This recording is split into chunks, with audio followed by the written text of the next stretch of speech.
a big chunk of stuffing missing because my daughter came here and chowed down. She made this her lunch. So I'm going to put this aside. We still have plenty. And what we're going to do now is we're going to start preparing our seitan. Now, because we're making this into a roll, it's going to be easier for us to spread out our roll. We're going to put about a 1/3 cup of beans. I'm using, these are called,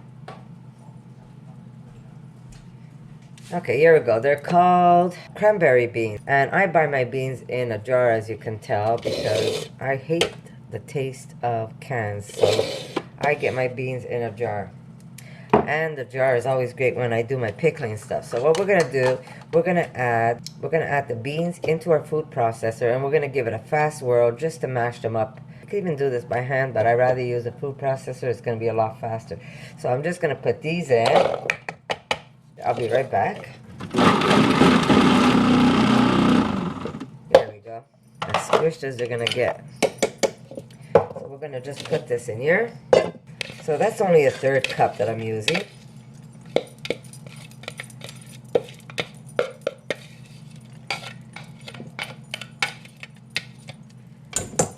Here we go. Now I'm making a small batch because, like I said, we already did Thanksgiving, and this meal is going to be for my husband and my daughter. So, you know, I don't want to always feed them leftovers. So I am going to make just a small roll. And if any of you have already bought tofurky at the grocery store, you know that they really are small. They're not that big. Mind you, today they might start making them bigger. But we didn't even have that. When I became vegan, they didn't even have that 9 years ago. You basically had to make your own stuff if you wanted to eat anything that was a resemblance of meat, of some sort of meat. Okay, so we're going to need, in this recipe, I'm going to put this aside. I'm not going to leave it in here because I'm going to mix this with my liquid form so it gets creamy. Okay, here we go. We're going to add this to a smaller bowl. And we're going to add to this, there we go. When I make my batch, I'm making a small batch of milk meat. I'm gonna put a 1/4 cup of my powder here, soy milk powder that I'm gonna be adding, and that should give me what I would normally use in a batch. If I was making my milk, I would have made a lot more than this, right? So it is a 1/4. Okay, so I'm gonna put a 1/4 of this, and I'm gonna put a cup of water to this. This is going to be my liquids. And always cold water. I have some filtered water here. Okay, so this will be my liquids. I'm probably going to need more liquid because I don't want it too firm, because otherwise you won't be able to stretch it out. So I'm just going to mix this gently. And that would be my soy milk along with the crushed beans that I added as an extra. What it's going to do is make my seitan a little softer, so you don't have just a mass of rubber. Okay, so we're going to put this aside, and we're going to add this to our seitan vital wheat gluten. We could actually even add our oils in here, right? Might as well do it this way. Okay, so we're going to put 3 tablespoons of olive oil. My beautiful blue jays keep coming back every day. They sit on my tree and they scream till you open the door and give them what they want. And they want walnuts. So we have 1, 2, 3. I'm going to put an extra 1 in here, and I'll tell you why. Because we want this meat not as stiff. We want this dough to be a little softer, so this way it's going to be easier for us to pass the rolling pin over it, and we want to stretch this out. Okay, so we're going to push this aside. There we go. We're going to put 1 cup of vital wheat gluten. I told you we're making a small one. Erica, do you want to feed the blue jays, love?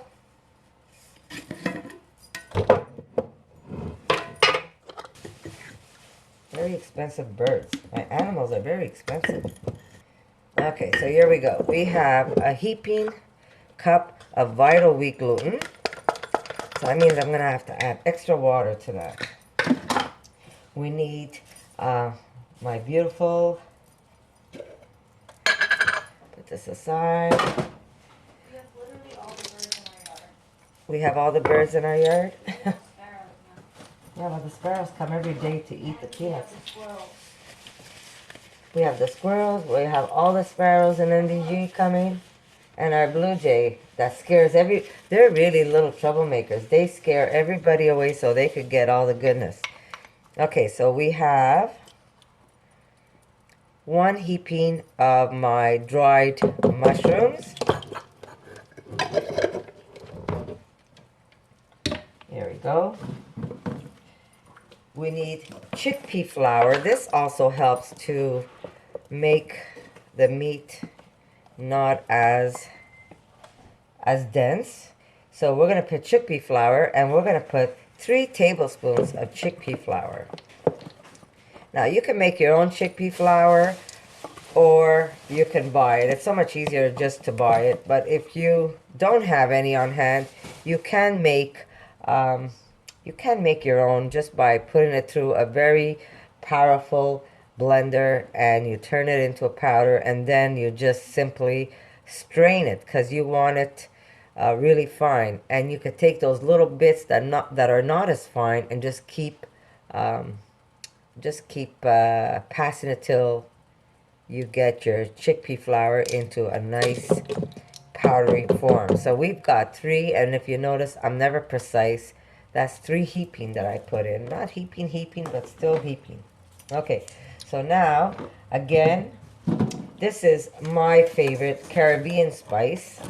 But if you don't have Caribbean spice, you could use whatever seasoning you want to add. You can make it Greek. You could do whatever you want. You could even leave this out if you don't want it. But I like the taste of it, so in it goes. 1.5 of Caribbean spice. Here we go. And remember, I will add the ingredients on that side of the screen, so you'll know exactly what I'm doing. But if you're going to make this for a family, I would suggest making a double batch at least, or a triple batch, depending how big you want your roast to be. But also remember, the bigger it is, the longer it takes to cook. Okay, so we're going to need some salt. And I'm just eyeballing it. But if you follow my meat recipe, my milk meat recipe, I'll put a link for you guys. You'll know exactly what goes into this recipe. So we're going to mix this up really good. And like I said, I am making a small batch. I'm not making a big roll. Oh geez, did I do that? I need nutritional yeast. And I need also 3 tablespoons of nutritional yeast. So we've got everything we need now for our meat. I'm a little messy today. Okay. So now I am just going to put just a little extra water in here because I'm afraid that with all the heapings, I might have put too much dry ingredients, not enough liquid. So I will add just a little extra water, and I'm going to go for a 1/4 cup because it's always better to go less and then work your way up. So I'm going to put a 1/4 cup, not even full, of extra water. There we go. So now we're going to add this to our dry ingredients. So in here we have the milk powder, which I used a 1/4. That would be like a cup. That would be like I'm using a cup of milk. Now if you don't have the powder, you could just get the milk itself and use that if you want to. Okay, so let's go.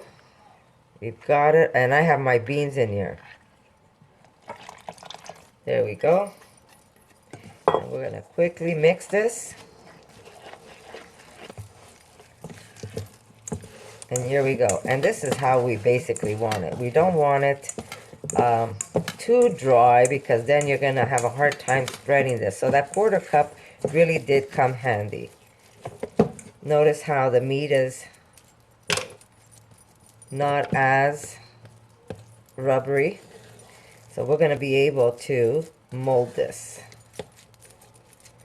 Okay, so we're gonna first mix it by hand. There we go. And then we're gonna spread this out.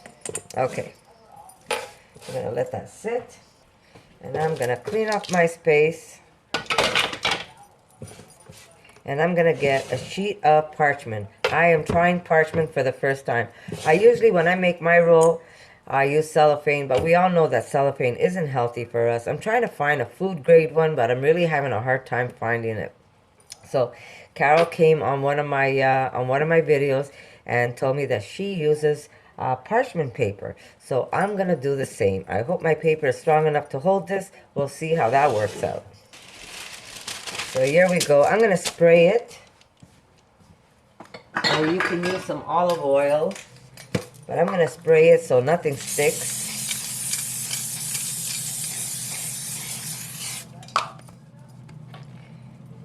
Here we go. And now I'm gonna drop this on top. There we go. And we're gonna spread this out. And this is why we need that extra bean. You need it because you want, you don't want like a rubbery form. You want to be able to, maneuver it around. And if you didn't put that in, you were gonna have a mess, trust me. And notice how the milk makes the meat nice and light. It's not dark at all. So I'm trying to get this out as squarish as possible. Now you could also, if you want, use a rolling pin to guide you. So it doesn't look like much, but one cup really goes a long way. Okay, now when we're gonna stuff this, we don't want to overstuff it either, because why? Because when you cut it, it's gonna be a mess. You just want to put a little bit of stuffing so when you cut it, it looks pretty. The rest of the stuffing could be as a side dish. Okay, so now I'm going to put something here to help it bind, and I'm going to get some, you could either use glutinous rice flour, or if you don't have that, you can take rice, sticky rice, that you make sushi with, and you can just you could put it in a Vitamix, and you could turn your rice flour into a powder. You could do it that way, or again, you can also use potato starch. If you have potato starch, that'll be good. But what I'm doing is I'm just going to sprinkle a little bit of this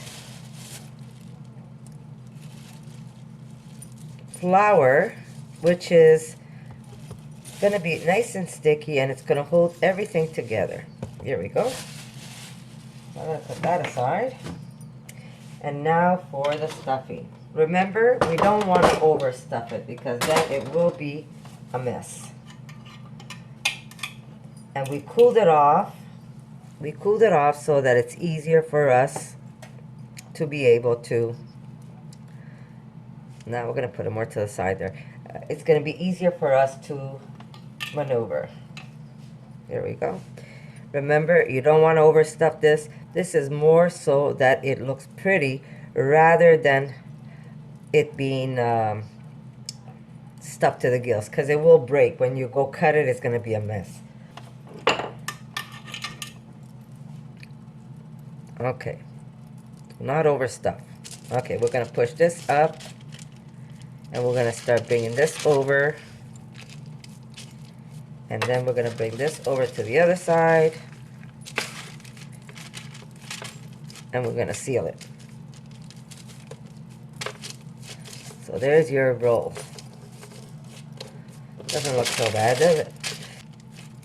Okay, so now I have never done it with parchment before, so this is my first time using parchment. But I want this to be nice and tight. You don't want this to over expand on you. So I'm going to close it up this way. Or maybe I should roll one first time. Yeah, that's what I'm going to do. I'm going to roll it this way first. There we go. And we're going to just squeeze that up.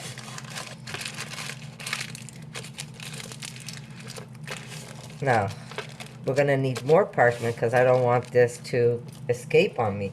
Or maybe the paper will be enough. It's the first time for me, guys. I've never used parchment. Now, if you really want this to look like a roast, I'll tell you what else you can do. And this, what it does is it just makes your roast look a little more authentic. You're just gonna tie up some string this way. Okay, we're gonna cut that off. If I could find a knife. There we go.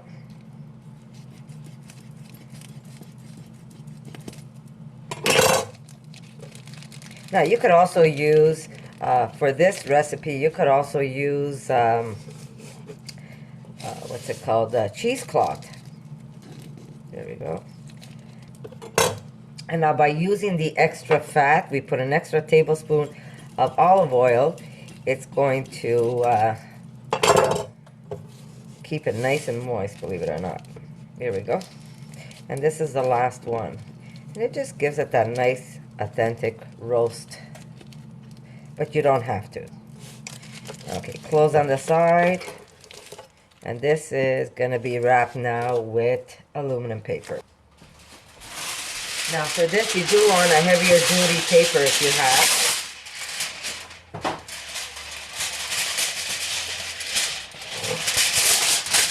There we go. And we're going to put it this way so that the ends don't open up on us. Okay, maybe I should tie that too, right? Okay. There we go. We're going to roll it like a sausage. Grab the ends, twist. Same thing on this side, like a sausage. Grab the ends, twist. There you go. And we're going to put this in the oven, and we're going to cook it. Or you could even steam this if you want to. But we're going to put this in the oven, and we're going to cook it for at least 1 hour. Then we're going to put this in a pan with a little bit of olive oil, and we're going to brown it. But for now, it's going to go into the oven. And in it goes. So this is going to go in for 1 hour at 375. And it's that simple, guys. Did you see how simple that was? We put the extra bean. That helped. And we put the extra bean. I use the cranberry beans, but you can use white beans, black beans, any bean you like. We like the flavor of this one. So this is the one we use. And basically it's soft in the meat so that it's not as rubbery. But my milk meat is pretty tender as it is. But this is going to help make it even a little more tender. And whatever leftover stuffing, put it aside, put it in a nice little bowl. You could put this on the table separately, which is going to be a nice side dish, whoever wants extra stuffing. So don't be worried if you have too much stuffing, because there's really never too much stuffing. Stuffing is amazing as it is. And hope you guys like this recipe, and I'll see you in a bit, and I'm going to show you what it looks like. Now we want to keep it in the aluminum paper until it cools off a bit, because this is really hot. Maybe we could try opening it up. We'll see. We could try. Gotta be careful not to. Now I made a nice little gravy. Like I said, I'm not going to make a whole Thanksgiving dinner, but I wanted to show you how I make my, what you call, TOFURKY. And this is even better than any stuffed animal, trust me when I tell you, it's really, really good. Okay, so here we are. Beautiful. It's cooked. And you know what? Thank you, Carol. Parchment paper work. I am so impressed. I will not be using that plastic anymore. I'm going to even make my sausages like this. So here we go. I'm just going to unwrap it because we want to do this in, look how beautiful it is. Coat it with a little bit of olive oil in the pan. Look at that. I am really impressed. Thank you guys. Thank you, Carol. And it smells amazing. I wish you can smell this. You want to cut this when it's a little cooler. But yes, I will wait to cut it. Let me get scissors. I'm struggling when I don't need to. I'm just gonna wait a second here. Okay. So what I normally do is I'm gonna take this and I'm gonna put it in a pan with some olive oil, orange juice, and we're just gonna give it a fast glaze.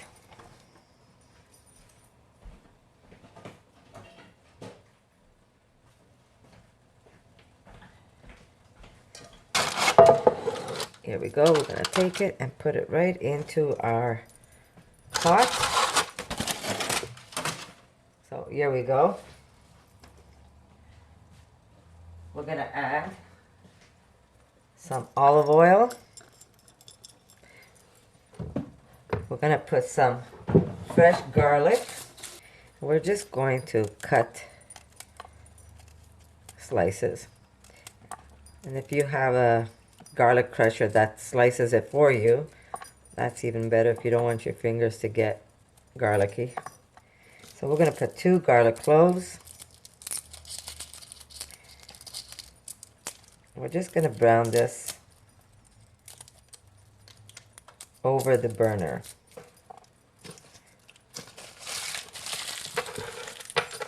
Okay. So you want a citrus. Now I ran out of oranges, but I'm going to use my mandarin. And this is going to give me the same thing if I would be using oranges. Here we go. And we're just going to squeeze it right onto your roast. And this is going to give you a nice little taste. We're going to put some fresh rosemary.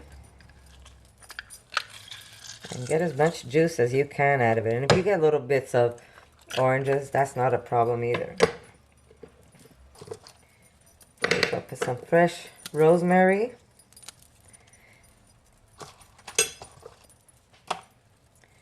We're just going to lightly cook this on the... I'm going to leave some of this for decoration.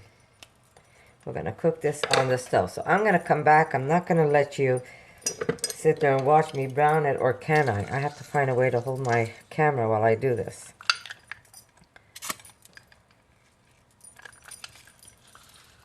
And I should have opened up a light because it's getting dark in Montreal now. The nights are coming faster than you want it to come. Okay, I'm going to take you with me. There we go. So at this point, you just want to brown it. I made a nice little gravy, by the way. So we're going to serve this on the roast. And it's going to be simply delicious. So this is what they're having. Like I said, I've already done Thanksgiving, but I wanted to just show you how I make my stuffed TOFURKY roll. Okay, I'm just going to lightly put a couple of drops, just a little bit of maple. And you're probably saying, why maple? But this is how I do mine, so if you don't want the maple, don't put the maple on there. We're just going to slowly brown this. And you've got a mixture of rosemary, orange, garlic. You don't need any salts. But you want to brown it completely all the way around. So just keep turning it. You don't want to overburn it either.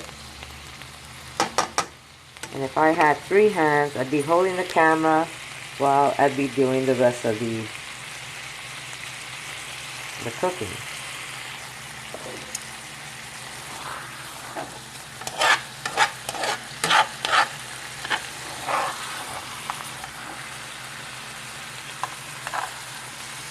And this is gonna be really, really good. So, when you do try it, or if you want to do a test try, maybe you can make a small one like I did, and tell me what you think of it. Or if you trust my cooking, just make a nice big one. But I don't know how many people you are in your family, but one of these seems to be okay, because you don't want to eat just, you don't want to just eat meat. You want to be able to have other things on the side of your plate. Now this is pretty big. I would say 1, 2. I'm sure you could get 12 nice slices with this. So it's not the smallest.